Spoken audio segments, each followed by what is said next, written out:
me a Parsha story.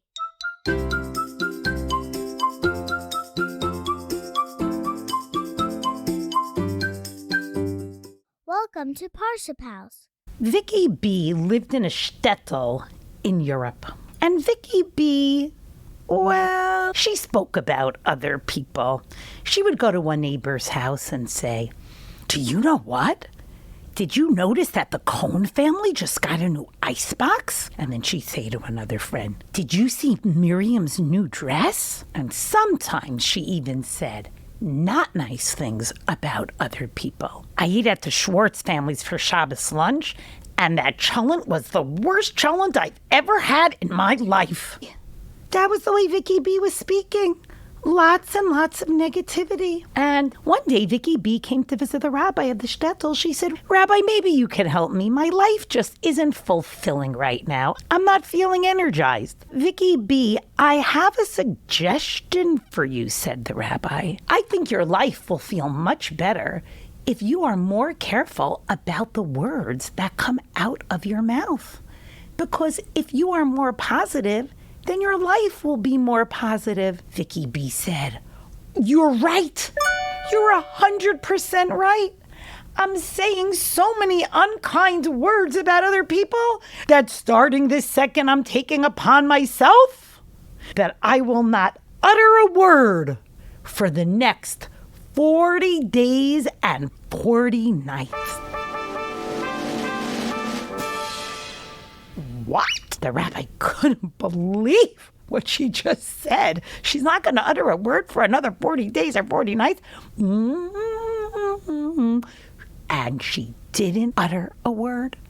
When she walked back into her house, she waved hello to everybody. When she needed something, she pointed here and pointed there, because she had made a promise that she wasn't saying a single word for 40 days or 40 nights. The town felt a lot quieter during those 40 days and 40 nights. Because remember, Vicki B was always talking, and most often about other people's business. Vicki B was nearing the end of the 40th day and the night that preceded it. And she decided that she wanted to be at that rabbi's house when she finished her 40th day and night straight of not talking. She knocked on the door. And the rabbi said, "Who is it?" And there was no answer because Vicki B still couldn't talk. She knocked again. "Who is it? Who's there?" No response. She did it another time and another time, knocking, knocking, knocking. But she couldn't talk. The rabbi thought maybe he was a little kid playing a trick, knocking on a door and running away. But when he heard the knocking for a 7th time, he decided that he would go check out what was going on. And the rabbi opened the door, and there was Vicki B making all different kinds of hand motions and pointing to her mouth, to her hands, to her watch. And he realized what was going on. She was not talking, and that's why she couldn't say who was at the door. She pointed on her watch to the fact that there was still 56 minutes left that she wasn't allowed to speak. And she sat in his house. His family was there. She waved. She used her hands and her feet, but she wouldn't talk. When there were 5 minutes left, the rabbi said to Vicki B, "Vicki B, come into my yard. I'd like to show you something." And she followed him outside to his backyard. And he walked her over to see a white bunny. It was fluffy and it was pretty and soft. And Vicki B was wondering in her head, why is he bringing me to see his bunny? But she couldn't say it because she still had 3 minutes left of not talking. 2 minutes to go. The rabbi looked at the bunny and looked at Vicki B and said, "Vicki B, this bunny also has not spoken in 40 days or 40 nights. This bunny is a bunny. You are a person. You didn't speak for 40 days and 40 nights. But your goal isn't to be like a bunny. The goal is for you to use your words. but use them carefully, use them properly. Say kind words. Say kind things about other people. Otherwise, you're just like this bunny. Vicki B spoke her first words and she said, "Thank you. It's not just about not saying unkind words.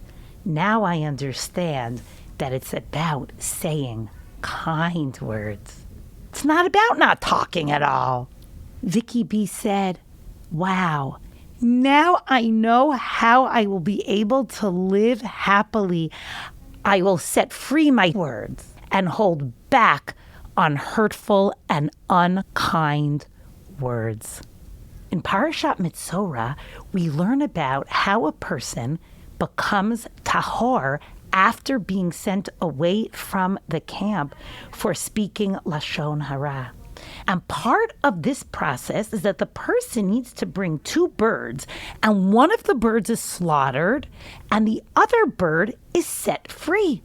The Sfat Emet quotes the Zohar that says that negaim come because of bad words and because of good words.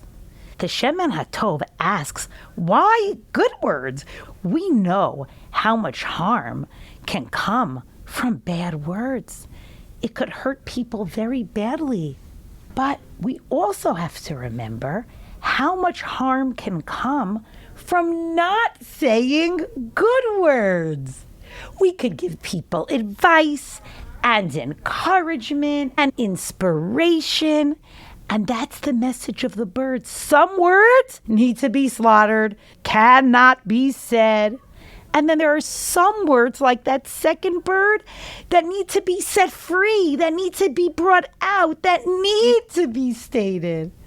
And a lesson that we can all learn from Parashat Metzora is that we all need to work on 2 kinds of speech. We need to get rid of the words that we should not say, and we need to set free the words that we should say. And may our efforts to do so serve as a zechut for our beloved brothers and sisters and chayalim in Israel. Shabbat Shalom.